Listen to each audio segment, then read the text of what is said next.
I mix what I like. All right, what's up, world? Welcome to another edition of I Mix What I Like. I Mix What I Like.org at I Mix What I Like for all your relevant social media. Again, I'm Jared Ball, happy to be your host. And we finally arranged for an extended part 2 of an initial discussion we've had with our next guest. And I'm very excited to get to that and to talk about some of the latest occurrences in his own professional life as well. And of course, that is Professor Tommy Curry, who's back with us. Who is a professor of philosophy, critical race theory, and Black male studies, among many other things. He's an editor of a Black male studies series on Temple University Press that came out last year, but is also the author of the American Book Award for the book we're going to talk more about today, The Man Not, Race, Class, Genre, and the Dilemmas of Black Manhood. Professor Curry, welcome back to I Mix What I Like. Oh, thank you, sir. Thank you for having me. So I wanted to start, and first of all, I'll invite everybody to go back and we'll link it again to our first conversation, which was almost like a year ago or more, closer to when the book first came out, if I'm not mistaken. And was a lot to deal with, and I'm glad I've had some time to work through it more and to grapple with the work, and not being familiar with all the primary sources, as not being that familiar with your field. It took me at least a little bit of time to try to just catch up and understand. So, but I wanted to start by asking you to explain again your book from the perspective of something that you start with in the book's epilogue. And you say here that while Black men and boys continue to be criminalized and die at the hands of the state and white vigilantes, disciplinary morality asserts that scholars should resist the urge to account for these deaths theoretically through any serious philosophical or conceptual study. Black male scholars throughout the academy have noted the resistance of journals in various disciplines to seriously consider Black male vulnerability beyond Black feminism or other paradigms that assume that Black males are culturally maladjusted and pathologically violent. To study Black men and boys outside their descriptions as problems is taken to be heresy. Any study of Black male vulnerability is taken to be at odds with, and thereby an erasure of, Black female suffering, and more generally, theoretically irrelevant, despite Black males' actual social condition. Conferences are reluctant to accept papers, editors discourage submitting such work for review, and there is vitriol toward the authors of such works that allows booing, ridicule, and intimidation throughout the academy. In my discipline of philosophy, one text has yet to be written that specifically analyzes the life and experiences of Black men and boys in America. That the at-large morality, in fact, demands that one never be written because Black males are not thought to be the right subject of study. I mean, I know that's somewhat of an extended quote, maybe a little bit dense to be read through a microphone. Right. But I wanted to start there because I think that situates, obviously, the point of the book. Could you explain what that means and how that all works, please? No, absolutely. Absolutely. So the epilogue of the book is dedicated to what I call the subject-subject dilemma, that Black people in the academy are encouraged to study lots of things, but they're not encouraged to study Black men. So the subject to study, right, is that we shouldn't look at Black men as an area of specialization, of concentration, et cetera. And a subject of study means that we shouldn't theorize from the perspective of Black men, right? That they don't have a subjectivity that could contribute to our theoretical apparatus, et cetera. And when I wrote that section of the epilogue, it actually, when I first wrote the book, those few paragraphs were in the intro. And one of the reviewers said, this is kind of too hard hitting for people just starting off with the book. They'll find it way too provocative. So the kind of negotiation, or I guess the remedy to that, was to write an epilogue that better explain, why I wrote the book and kind of why I thought this was necessary. So the piece about journal editors, censorship, et cetera, really kind of comes from two big experiences. And I've had a lot of them, over the course of the last few years trying to write about Black men. People have asked me to contribute to blogs. They've asked me to contribute to anthologies, et cetera. But when I wrote about Black men from a historical perspective or from the theory that I was developing, they were upset because the focus was just on Black men. I give one story in the epilogue where an editor invited me to contribute to an anti-Blackness anthology, and says that, look, the article's excellent. The article actually is chapter 4. So if you read chapter 4, you knew what I was submitting at the time, and it would fit fine as a journal article, but didn't fit with the overall tone of the anthology because it studied Black men specifically and centered their experiences of sexual violence during slavery as the basis of theorizing about them in society. I've been at conferences where Black feminists have booed me because I discussed Black men being victims of rape and sexual violence. Yeah, I did want to ask that. I mean, did that actually happen? I mean, people actually booed you? No, that actually happened. When you're sharing your work? Yeah. I mean, I read the page. I think it's on video on YouTube somewhere, actually. I shared my work, which, like I said, it was chapter 4. Like, chapter 4 has gotten the most responses. Maybe that was because it was the only thing I was, kind of presenting publicly at the time. But yeah, I was talking about Black men being victims of rape during slavery, and this Black feminist was boo. I'm not any scholarship that takes focus away from Black women. And I said, basically, I thought that was a bullshit argument that if that's the case, Black men can't study anything that would have traditionally be associated with women or Black women, like domestic abuse, rape, child sexual abuse, et cetera. And I was like, that's just an anti-intellectual trope, right? It's a attempt to prevent falsification of the universality of Black feminist thought, if you will. So no, that stuff happens, man. I've had, there was one situation that happened about a year or two ago where there was a blog in philosophy where they actually asked me to contribute. It was a feminist blog. And I said, look, I have no problem doing it, but I'm going to write about Black men. They said, that's not a problem. Went through everything, wrote the blog, the book, it just came out. It was doing extremely well. And I basically just broke down the theoretical apparatus of, Black male studies. And evidently they sent it off to some Black feminists, and they were like, if you publish this, we're going to boycott your blog. Right. So this stuff happens behind the scenes constantly. It was just a blog, so I didn't worry about it. Well, let me just fine. Let me just let that interruption allow for a segue here, because I wanted to actually ask you to elaborate on that in response to something I wanted to ask you anyway.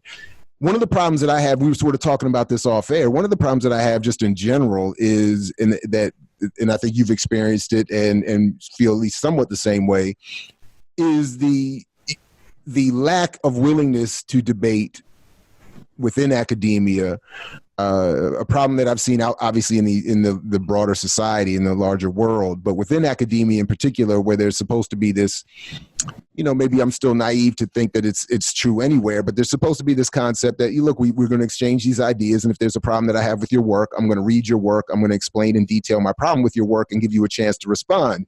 And then if we just really just don't agree anymore, and we can't just build any further, then we just move in our separate intellectual spaces or write critiques of each other's work and keep it moving, but continue to engage. This idea that people would be trying to suppress the work, I find troubling, right, especially given that when you read the work, it certainly, to me, can't be argued, and this is where I was going to ask you, it can't be argued that you are intentionally or willfully trying to suppress a concern for or the study of any other group or segment of Black people or anybody else for that matter, but you're just arguing for the particular concerns of Black men and boys in the United States.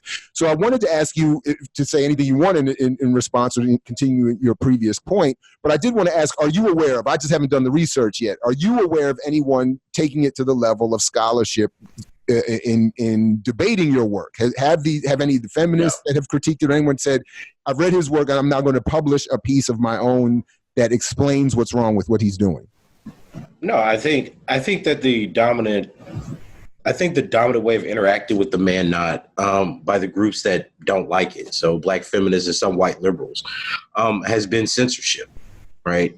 And so you're right. Like I share the same, I guess, ignorance. I don't want to say I'm naive at this point, but ignorance about the willingness of people to debate ideas.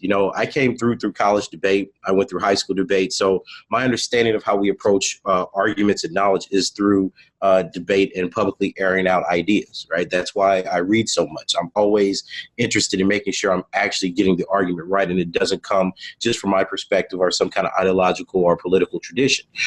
So I have not seen any actual debates or any invitation, right, from that side of the aisle, asking to debate some of these ideas. And as you know from the book, I think, most people who've reviewed the book, I think we have about 15 or maybe 18 reviews of the book now, have consistently noted the rigor. Like every sentence has a footnote. Everything is engaging, the relevant literature, despite it being 5 different chapters and segues, right? That's never been a question with the work. So if there's some disagreement, my perspective would be, let's actually talk about it. Let's hash it out. And I think that when you come to Black Men and Boys, and this is kind of what I said when we first started discussing this, there's a real resistance, right? And we have to be honest about this, right? Like when you look at the attitudinal data that Black scholars and Black college educated people had about Black males from the 1970s forward, you see that it's overwhelmingly negative, right? That the majority of the negative sentiments about race and racism in this country is viewed through the lens of Black men by whites, and is also viewed that way by other educated Blacks, right? So we need to be honest about the kind of perceptions that we allow to go through the academy. That's not just in Black feminist work, but that's also in Black male work, Black education work, even what we take to be Black radical work, right? So my indict's never been directed specifically at Black feminism, though Black feminism has done the most or claimed the most authoritative voice, speaking of Black men and Black boys, at least theoretically. So I engaged that tradition.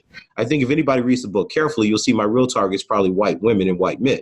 Especially with the detail I go into, explaining how these ideas that there was just a racial oppression that wasn't sexual against Black men, that white women can be trusted and were not villains throughout history, giving white supremacy and racial injustice. I think that that's the crux of the argument. The question about Black feminism is more so a question of methodology. Why choose these kind of subculture and violent theses coming out of the 1960s and 70s as kind of the basis of how you're looking at and dealing with Black men and boys, when so much of the empirical evidence, even by other Black feminists in empirical fields, disproves that. So there's a tension between what the evidence says, even when the researchers are Black feminists or feminists generally, and then what the ideology says. And I think that we have to get back to a place where we're not afraid to debate. If the man not's done what many people think that is done, which is to kind of mark out a new field or a new trajectory of how we should study Black males, and if you disagree with it, then come to the forefront. Let's have the actual argument, right? But it's been out for a year and a half. I think it was, last time I checked, it was still in the top 50 or so on Amazon in its field or in its area. People haven't been willing to sit down and debate this, despite the multiple forums and opportunities they've had. Well, I'll just add myself, for what it's worth, to the list of reviewers who would at least say that, though I am not admittedly, what I would consider a competent expert in the academic field of philosophy, your book is at least well sourced. And were I to be more conversant with the field, and I had a problem with the argument sort of viscerally, if not, supported by data, there would be plenty that you've left here for anyone to investigate, absolutely, determine whether you've interpreted it properly and come up with something. So at minimum, you know what I mean? But brother, at this point, yeah, go ahead. No, but I was just saying, look, at this point, I think the world knows very clearly where I stand on some of these issues, right? So it's not like there's not over hundreds of interviews and writings and stuff for people to engage. But the way that we want to deal with this is to say, he's a Black man, so he's trash, or he's a Black man, so he's a misogynist, or or he's a hotep, right? That's my favorite. And I, because I have a deep sympathy for African-centered thinking, but it's interesting to me the ways in which some of these woke activists or Black feminists, both in the academy and on the web, try to discredit anything that takes that perspective, right? So if I'm using a semi-colonial analysis in how I'm conceptualizing the birth of race in America, or look, even if, let's say I was just following Carruthers line by line, that's still an intellectual tradition that deserves some sort of engagement, right? And I find that a lot of the people that are trying to do discredit to the book are largely people who are making these kinds of ad hominem attacks and suggesting that any study, any centering of Black men is the problem. And I grossly disagree with that kind of perspective, because while Black feminism has done a terrific job in helping Black women understand themselves, their experiences, giving them various epistemic lenses and perspectives to look at the way that they live and exist in the world, there has been nothing comparable written throughout history that's done the same for Black men and boys. So if Black men are forced to remain the objects of Black feminist thought, or even what we take to be Black progressive thought, with tropes like toxic masculinity, etc., that does not give them any kind of cultural or epistemic way to reconstruct themselves beyond adopting the politics of feminism, right? And that's what I say in the introduction of the book, that when you look at other groups of people, when you look at people studying Portuguese masculinity or even poor white masculinity, there's an acknowledgement that those masculinities do not have to be feminist to be non-hegemonic or non-oppressive. But when you look at Black men, there's no conceptualization, despite Black men being raped, going through death, being mutilated, being burned down and boiled to elixirs, that any of that actual history changes the kinds of masculinities that you get on the outside.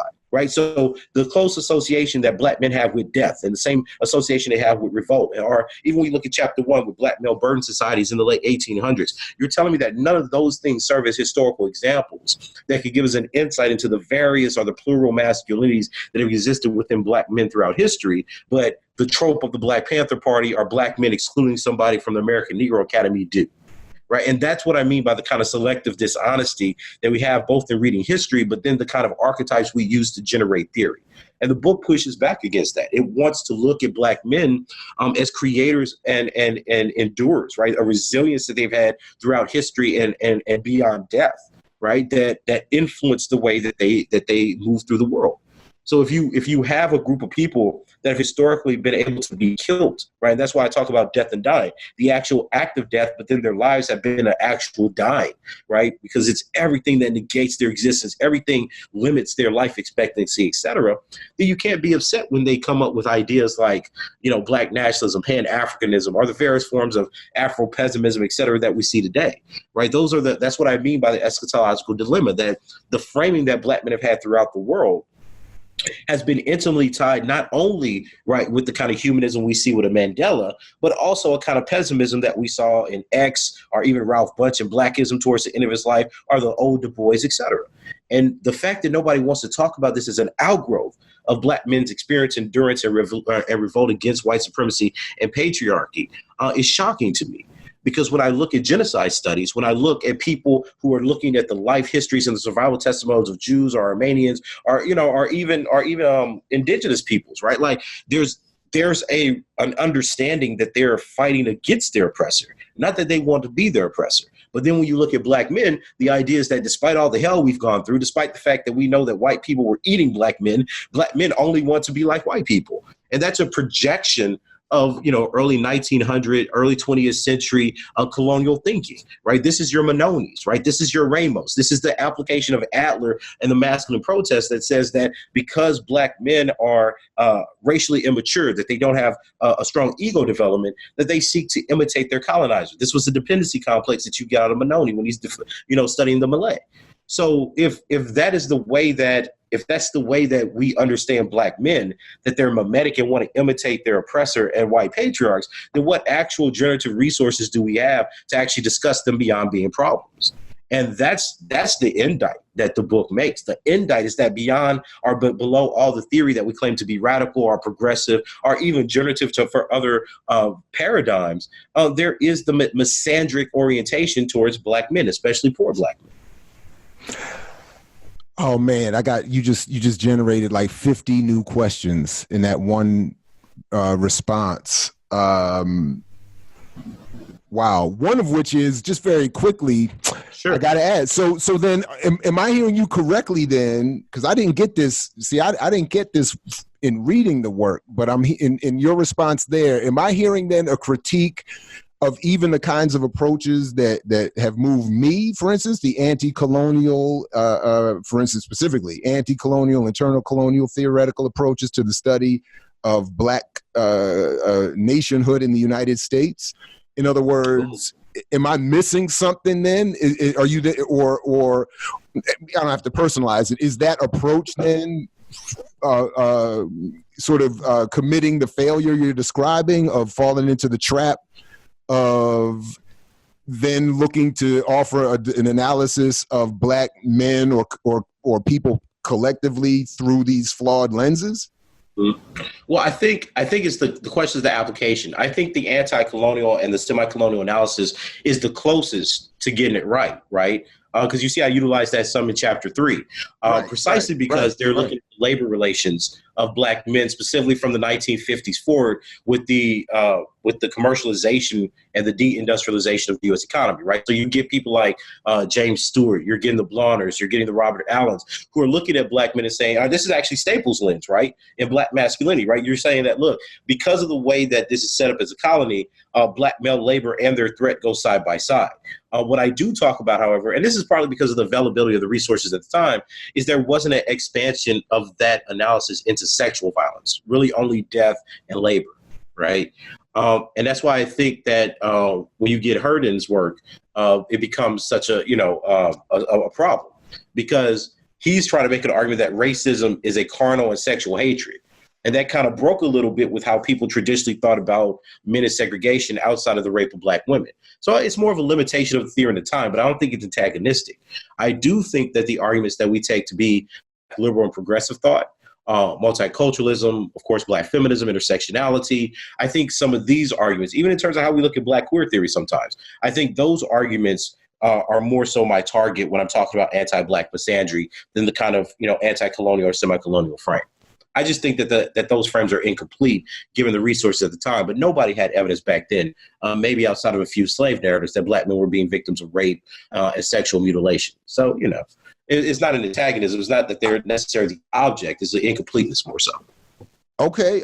I will continue to consider that. One thing real quick, did you ever happen to read, because one of the thoughts I had was, and this might, and I, he might be, I don't know, the sexual demon of colonial power, Pan-African and neurotic. Yeah, I read that. I actually quoted it. Okay.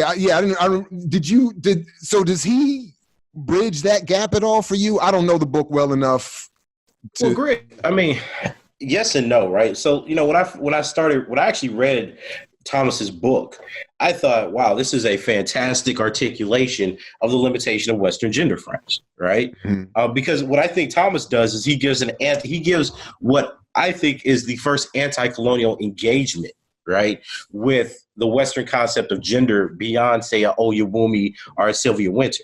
Right. Mm-hmm. But I think that the problem is that after talking to him, underneath all of this is still the deep suspicion and dislike of Black men. Mm-hmm.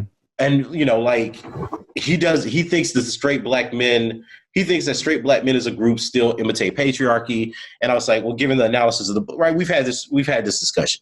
So I think that's. Well, I didn't know you two had that discussion. I would have liked to have heard that discussion. It wasn't a very friendly discussion, but nonetheless, it was a discussion. Greg. Yeah, I'm not right, Greg. Yeah, and I wouldn't say. I think I get it. Scholar. Yeah, and that's what I'm saying. Like, I'm not the type of cat that'll, everything. I think it was a groundbreaking book that deserved more attention.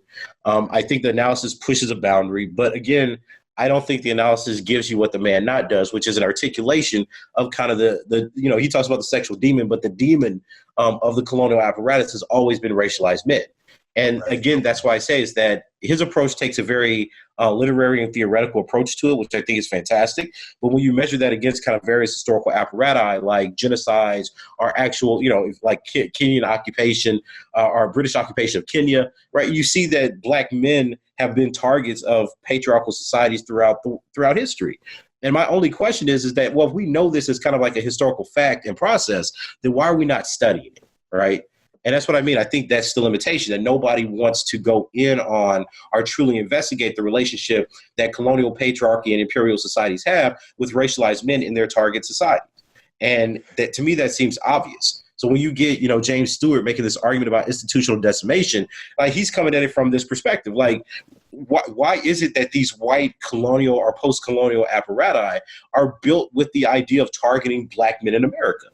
And nobody wants to answer that question. That's almost a question that you can't ask now, because the answer is, it's racism.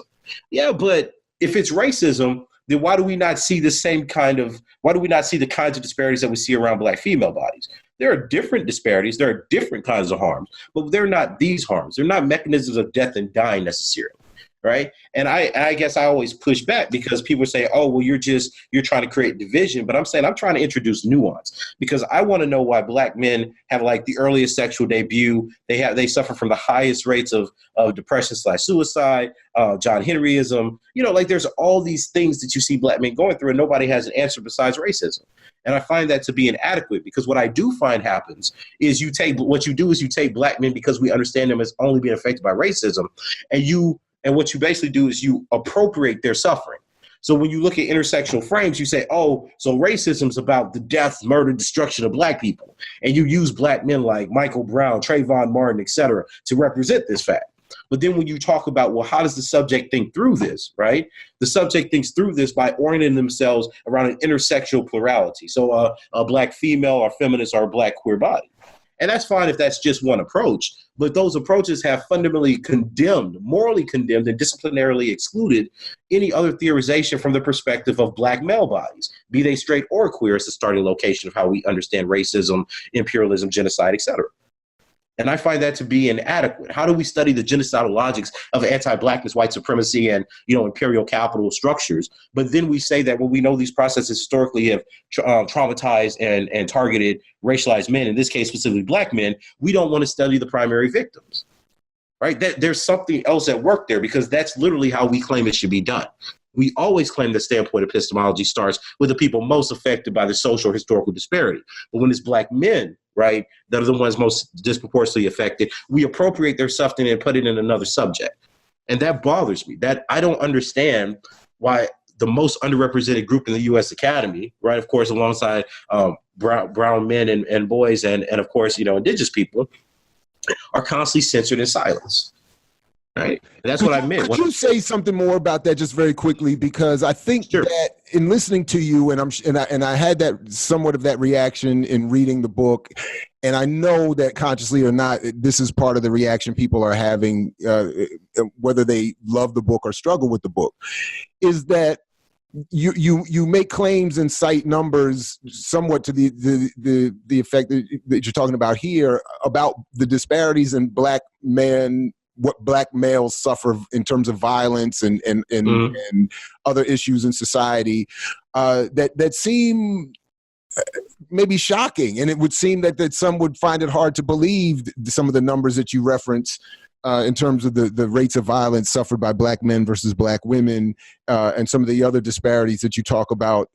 Could you maybe say a few words about that as what undergirds your point about we start with a study with the people most negatively affected? I think some still struggle with the idea that Black women are not the most negatively affected in each and every one of these categories.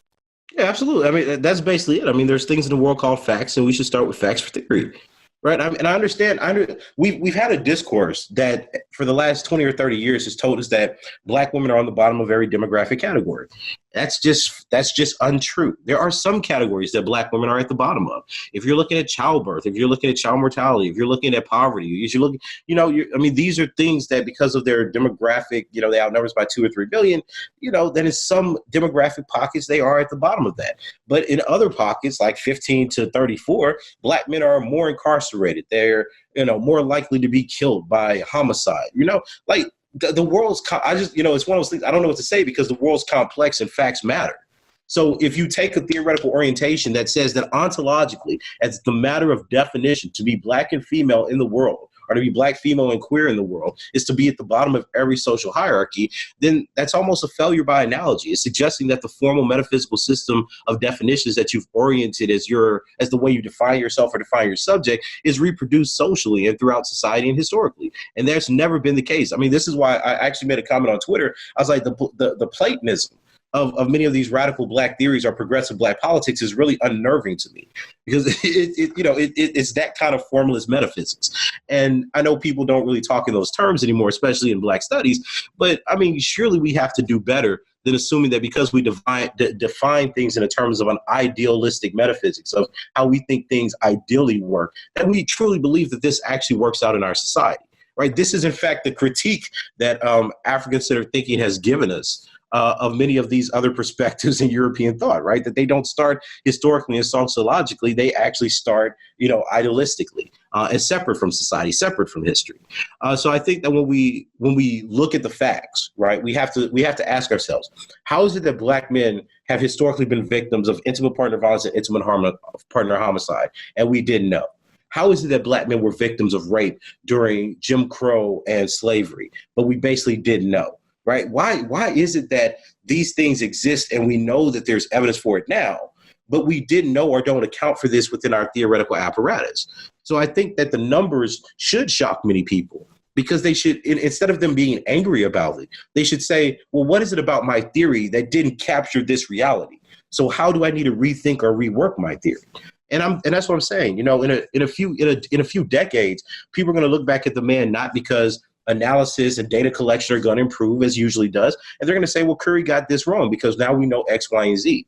That's how knowledge progresses, and that's how Black knowledge should progress. But what I see is people trying to hold on to these decadent arguments from the 1970s and 80s and saying just because it was made by Bell Hooks or Kimberly Crenshaw that, any of the new data, any of the new analysis, any of the new findings that we have should not fundamentally question or change the paradigms that we've already adopted and named ourselves by. And that's why I write in the last chapter that intersectionality is undergirded by an insidious gender essentialism that really is taking its cues much more from early 1980s and late 1960s and 70s white social science than anything that's come out of, the generative Black female intellectual traditions from the 1970s forward, right? Because when you get Joyce Ladner writing The Death of White Sociology, she's trying to decolonize sociological methods. She's not reproducing what, Farrakouti and Wolfgang were doing in the subculture of violence, which is exactly the language that you get Bell Hooks using, saying about poor Black men using violence as status symbols, as a way to communicate their disdain with society, right? And she's writing that stuff in 2004. So we have a real problem kind of divvying up what is and isn't Black theory. Is it Black theory when a Black person appropriates and merely reinvents subculture violence theory or cultural deficit theory, right, which is what hypermasculinity is? Do we call that Black theory? Or is there something more substantial about how we specifically study, read, and understand the empirical, sociological, and historical motivations behind Black behavior and thoughts? And that's what I'm pushing, right? I think that the people will be shocked because our ideology, or rather what I call, in various works, the morality of Black disciplinarity has been so ingrained, and it's so classist, right? It's so bourgeois that it never had us consider, is this really how Black people, Black men, or poor Black men actually exist in the world? Right. And that should be shocking. It should jolt us to talk about their vulnerability, the child sexual abuse, the domestic abuse, the intimate partner homicide, right? The poverty, the underrepresentation in the academy. These are numbers and facts that we have that we should be using to question our current theoretical orientations. I thought about, it was sadly perfectly timed for our interview. I thought about actually this conversation when online, even this morning, I was reading about the death of Nipsey Hussle, and who admittedly, for people a lot younger than me and more current, he meant a lot to more than me in terms of, just my own experience with hip hop and whatever generation gaps, to the extent that that's real, exists here, or just whatever. But what I thought was really interesting was that as a lot of people were lamenting the brother's passing or his murder, there was a stream that I saw online of a few voices saying, but what about the fact that he said Black women were, I think at one point, something like the scourge of Black culture or something like that. And others were saying his homophobia is getting a pass because, people are talking about, there was actually one tweet I found compelling in this person trying to make the argument that, while people, talk about the erasure of Black people and Black men or this Black rapper himself, there is an erasure of all the people that he spent a career, apparently, and I don't know this to be true, but apparently to some, attacking, Black women and the LGBTQ community. So I thought about, you, and I was thinking, but Dan, I was also thinking, but Dan, here's his brothers just got killed. Anyways, but go ahead. I don't know if you have any particular thoughts about any of that, but I do. I mean, look, I tell people all the time, my job and my research is not an apologetics for Black men, right? I think Black men have to be evaluated on facts and nothing more, right? And I'm very serious about that. Like, I'm not going to be the person that defends somebody who did something. I'm going to ask, well, why was it done? And why do we use that one example, like R. Kelly or Bill Cosby, to say this is how all Black men are? So I think two things. One, I always find because the same thing happened with Alton Sterling, right? I always find the trial about Black men's character interesting after they're killed. So, it's always this question like, okay, he was killed, but what did he do? Right. So did he abuse women, or was he homophobic, or did he do X, Y, and Z? And I guess I find that interesting because I don't see that with other people in our community. Right. I don't see a Black woman being killed and they're like, oh, well, did she cheat on her boyfriend? Did she abuse her child, et cetera? In fact, we've done the exact opposite. So I don't know if you heard the story of Monica Jones, a year ago or so, a few months ago. Right. But the woman who, killed her toddler was put in jail. But then she got out and there was a debate whether or not she should get into Harvard or Yale because I believe it was English or creative writing, something of that sort. Person killed a young Black boy, hid the body. But because white people say she had tremendous talent, that becomes a conversation piece where now it's an issue of merit and not her past. So I find the way that, as I say in my book, the characterological defect of Black men is constantly reinvented. It could very well be true that, Nipsey or, other people have abused women or have not been progressive in terms of homosexuality or queer rights, et cetera. That may very well be true. What does that mean, though? Like, does that, and I mean that seriously. So does it mean that if you abuse someone or you don't have the right progressive politics, that what your life means is worth less? Right? Because we can't get a tally of what we think his offense is. Like, we don't know every single victim. We don't know every single trauma that this person has caused. So do we imagine that in a pretend world where we say one offense is enough? Right? Or do we say that, look, what's his experience? Right? That's my question. Like, if you're growing up in a poor neighborhood, it very well may be the case that the people that you have first contact as your caretakers, your mother, if you're in foster care, the women taking care of you there, your first babysitter could all be abusers. They could physically abuse you. They could sexually abuse you. And we've talked to Black men in our various studies where that actually is the case. So what if he was a victim of that? Is his story as a victim or a survivor out of bounds? Like, if he experiences and was raped by a Black woman or beaten by a Black woman, right, for years, does that mean that him communicating that he thinks Black women at large are the scourge of the earth, is that not something that you hear from victims constantly?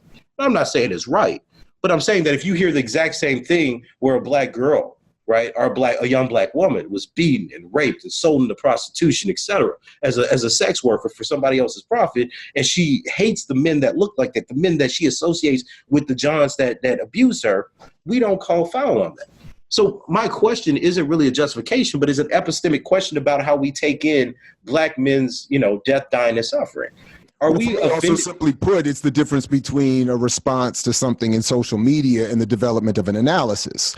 So exactly. It'd be easy for me to say, as was the case recently, fuck R. Kelly, and I'm, if I wasn't already, I'm fully done with this dude. That's one thing. But if there's a question of how are we to assess what actually happened with this man, then I think that's where I was starting to think about your work. So the same thing when I was reading that tweet earlier, I was like, wow, that's actually a good point. I could see that. Like you feel like this dude has actively engaged in erasing you and your experience. Cool. But then the first thing I thought of was, but he was the one getting shot up in front of his store. Right. Like that's in terms of your That's work. what I'm saying. Like, like, he was the that's why I don't know what it means. That's what I mean. Like, people get upset with me all the time because I don't have like a political party in the cabinet, right? So I mean, I'll read the Afro-pessimist or the Afrocentrist or anybody else just as quickly as I'll read anybody else, right? So I read queer theory, black feminism. You know, there's things I disagree with more than others, but I'm not in the camp. So I don't know what it means when you want me to co-sign on a tweet, right? So this brother got shot, okay? You don't like his politics. You don't like the way he lived his life. So what? Right? Like it's amazing to me. And, you know, and I think you may have seen, you know, on Twitter, I had a fight with Black Twitter a while back about a claim I made about black homosexuals and white women it was actually black, but it was about white homosexuals and white women during colonization and slavery. And I said they acted the same way. And people were like, oh, you're just talking about homosexuality and femininity. You hate people. I was like, or I'm just talking about historical facts. Right. And that's what I mean. Like even presenting a fact now that doesn't fit with someone's ideology is an attempt to get them canceled. So I'm confused then in terms of how do you actually generate intellectual productions and analyses that go beyond what everybody thinks. So you force black people into this kind of, you know, moratorium on political morality and identity performance, where if I disagree with any other black person who has any other intersectional identity, then somehow I'm morally condemnable. Well, then that's fine, but that's not how intellectual analyses grow. You can't give a new analysis or account for something and still be popular amongst the masses. That's why they have tenure. That's why the academy exists somewhat distant and separate from society, right? But in the case of black men, in case of Nipsey, in case of, you know, Sterling, et cetera, it's like this intuitive thing, like, okay, they did bad things in their lives. But like what happens, and I'm serious about that. What happens if we start turning the flashlight onto the things that black academics do? Because I know some of them personally. I know that they've been homophobic throughout their whole lives. And then they changed when they got that job. I know that they've actually hated black men their whole lives and married this white guy, right? I know all this stuff about them. So when they die or when something bad happens to them, do I say, hey, right, they were misandric. Hey, you know, they were homophobic. Hey, they were Islamophobic. I mean, come on, that list goes on and on and on. So the question is, why is it highlighted specifically with black men? And that's not my justification of it. If he had an issue with black women, if he has an issue with black homosexuals, et cetera, these things should be questioned. These things should be exposed. But is that a determination of his life and the value of his life? I mean, I doubt that black scholars and black people really want to take that on as a general rule for everybody.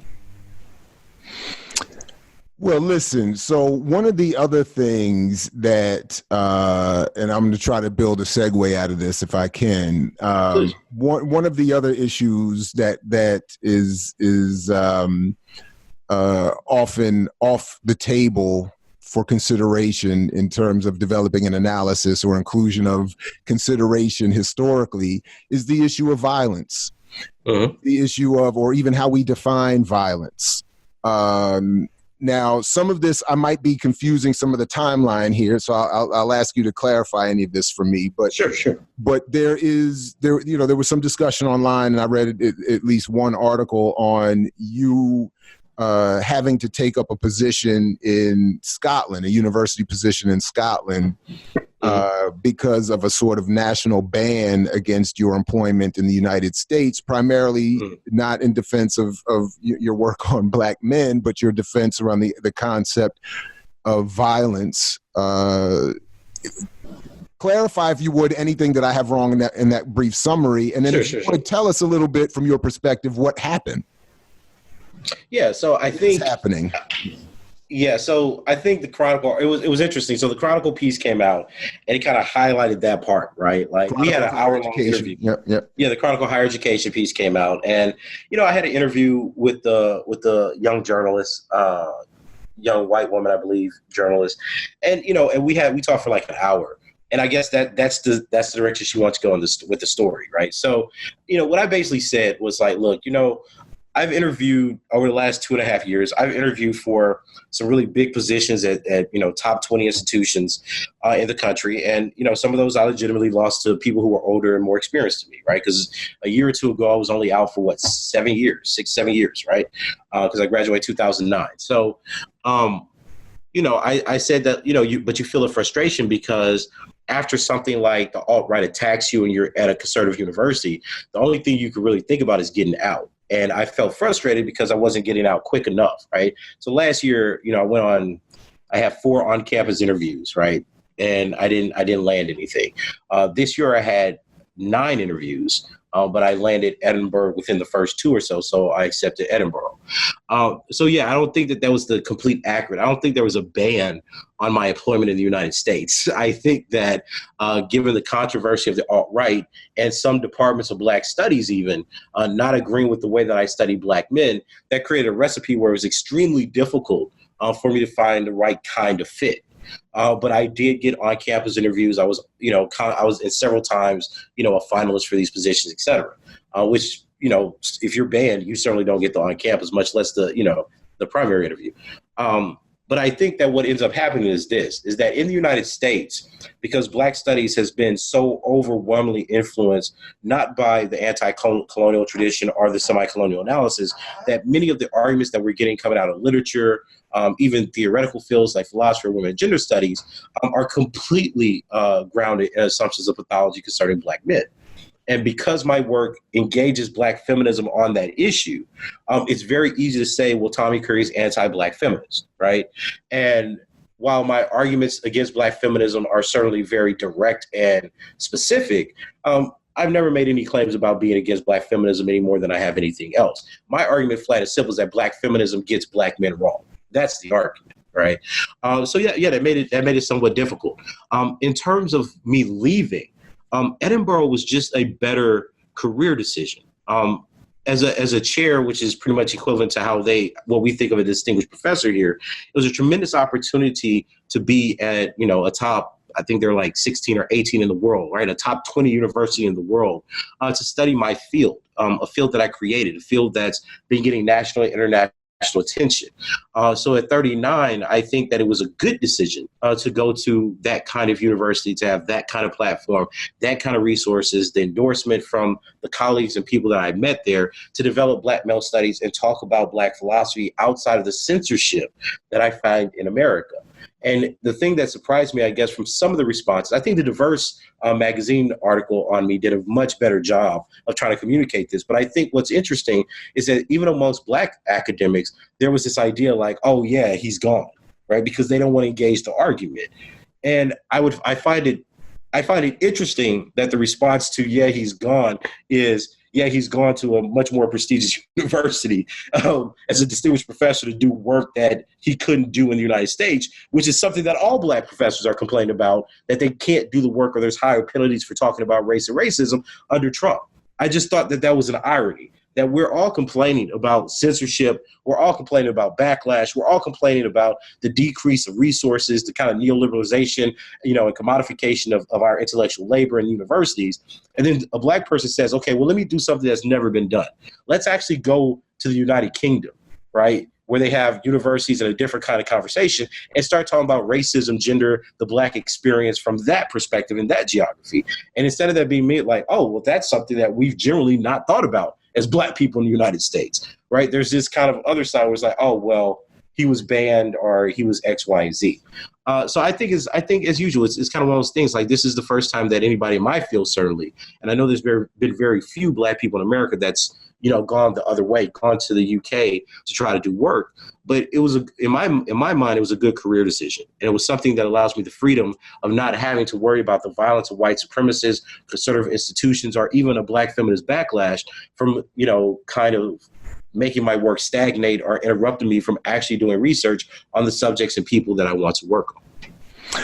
I'm glad you explained that, because I think there's often a lot of negative association for a variety of reasons with Black faculty taking a position, or Black activists or intellectuals, period, leaving the United States for Europe. Yeah. There's either the negative association that this is, somehow, valorizing Eurocentricity in Europe over Blackness. Or some have also said, not necessarily related to you, but just in general, well, why didn't he or she take a position at an HBCU and do this good work here for the community? Oh, well, I've tried to. I'll be very honest about that conversation. Could you have done the work that you're doing? Could you have gotten a position at an HBCU and done this work? I don't know if I could have. I know I tried to. I mean, look, man, I won't name the institutions because, I think that'll be, a faux pas, so to speak. But look, I mean, there are several Black institutions that I've approached because I wanted to study Black men. You know, I'm from Lake Charles, Louisiana. The reason I ended up working at Texas A&M is because I wanted to be in the South. I'm very comfortable around, you know, working class, poor Black people. That's what I've known my whole life. You know, I think you kind of see the way that I engage and interact with things. You know, my major issues are anti-Blackness and death and poverty. Right. Like, I'm interested in the trauma we produce because that's what I grew up seeing. So no, I mean, HBCU would have been fine. Right. But HBCUs, and I'll be very clear about this. The year in 2017, when I got attacked by the alt-right, it was not HBCUs that were inviting me to come give these endowed or you know, kind of named lectures. It was white liberal institutions. Right. It was the Bard colleges. It was the Trinities. It was right. Those are the people that were like, this is an interesting issue of academic freedom. We want to hear about how this person's engaging the world. Right. And those are the people that said, OK, well, look, we want to hear your perspective. I was actually talking to people at HBCU saying, look, you know, I'd love to come talk to X, Y, and Z. And a lot of the administrations were like, no, we don't want to deal with that issue. We think that it'll be too controversial. And my reply was, I was like, think about it. We're in 2019, 2018, 19, et cetera. And we're saying it's too controversial to invite a full professor to major research one to come talk about his justification for why blacks have the right to self-defense. Right. So I know what the white supremacists said. They said, oh, because he's talking about self-defense, he wants to kill all white people. There's no transcript, there's no academic venue anywhere in the world that actually agrees with that white supremacist position. The real issue is, I said, Black people have a right to defend themselves because the failure of the rule of law means that white vigilantes and white Americans arm themselves to protect themselves against immigrants, Muslims, and Black people who they think are criminals and rapists. And when Black people ask the very same question about self-defense, should we defend ourselves against a police state, against white vigilantes in a world that's increasingly hostile to us just breathing and walking on the street, people tell me that that's out of bounds. And I'm trying to figure, and that's what, for a minute, when this first happened, I asked myself, well, what did I say that was so crazy? Right? Because, you know, the guy pulled the thing from a clip on Django. And then I said, let me sit back and disengage from this. This is really an issue about white people controlling certain kind of Black intellectuals that are saying that we can't discuss Black people defending themselves. Because I'm not saying pick up arms. I'm saying we have a right to defend ourselves from people that want to kill us, that don't look like us, that have racial antipathy against us, that want to kill us. And that becomes a conversation out of bounds in the United States of the 21st century. Right? And that's a profound realization. It's a profound realization because it means that the kind of violence that we've historically associated with Blackness, and not just Black people walking in society, but what Black people produce against the ideologies of mainstream society, can still cost you your life or your career. And this is what I'm saying. It's the irony, right? The almost laughability of some of the responses I've seen from people is that we all know that we're going through this, right? We all know that Black people, especially Black men, have been in the media for these kinds of statements, right? But then we say, but they should somehow endure it. The university system's collapsing. It depends on adjunct labor. Tenure lines are shrinking. Tenure protections are shrinking. But we should somehow just stay. Why is that the only alternative? So I think the move represents something. My hope is that the move at least gives some younger scholars an option to know that we can do good thought, you know, in other places in the world, that Black thought is not only valuable in one geography, but at the same time, I think that it puts us in a weird position, because this is what I mean when I say that we have to change the way we think. Why are Black thinkers not thought of to be world leaders and intellectuals? Why do we only think, especially in America, that the Black condition only deals with Black America, that has no kind of resonance with anyone else in the world? This is part of our assumptions, and it's something that is an assumption that I don't share, which is when I said after that year of not getting the positions that I wanted, that I thought, you know, one or two I thought I deserved or was the best candidate for, well, let me try Europe, let me try Canada. And I've had a much warmer reception in Canada, talking about the rape and brutality of Black men, and in the UK, in Brighton, places like that, talking about these issues that I get in the United States. I don't get booed by Jewish scholars and Holocaust scholars. I don't get booed by African scholars, right? I get booed by Black feminists. I get attacked by white liberals who are offended about using critical race theory and an anti-colonial lens to dissect some of these concepts. So I thought it was the right move personally, and in terms of my career. Well, Dr. Tommy Curry, not only do I thank you again for taking the time to talk with us again more about your work and sharing that story, but more particular and specific to that story, that I think particularly those who are not familiar with academia and even some who are often misguided as to what can and cannot be done, specifically in and around HBCUs. Absolutely. There's been a HBCUs have a tremendous opportunity. I'm sorry to interrupt you. No, go ahead. Keep going. Finish that. No, I did. Look, I think HBCUs have a tremendous opportunity, especially during this time, to do some groundbreaking work, right? But at the same time, I think that we have to, as Black people, we have to really talk about the intellectual political conservatism that a lot of these institutions have. Because what we've done is it's become kind of a dichotomous logic. Either you support or you don't support HBCUs. And there's a much broader conversation to be had. You know, I'm being very honest, if an HBCU would have offered me, like, an endowed or distinguished professorship or chair, right, that would have been one of my first things, because I want to stay around and study Black people.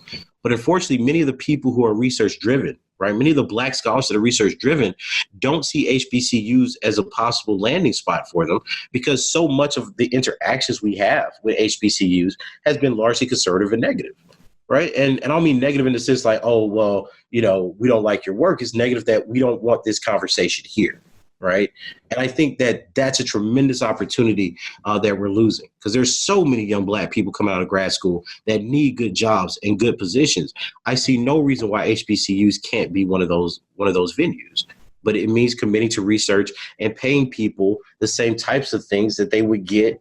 Right. If they went to white institutions. And we have to address that at some point. I hope so. And I hope that your example is another reminder of what can potentially happen and what often does, because the reality of what you describe in terms of the conservative nature of HBCUs is very real.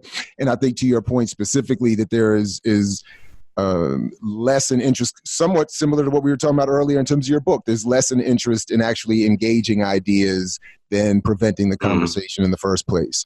Absolutely. Absolutely. To what these institutions, how they relate to society and beyond, still needs to be looked at. But Tommy Curry, unfortunately, we're gonna have to wrap it up there. I again want to thank you very much for joining us. We will, of course, link to all of your work and your online social presence, and remind folks again that the book is titled "The Man, Not Race, Class, Genre, and the Dilemmas of Black Manhood." Get that and so much more of your work that's out there. That it's a quite impressive catalog, man. But thank you again very much for joining us, man. Take good care. I mix what I like, what I like, what I like, what I like, what I like.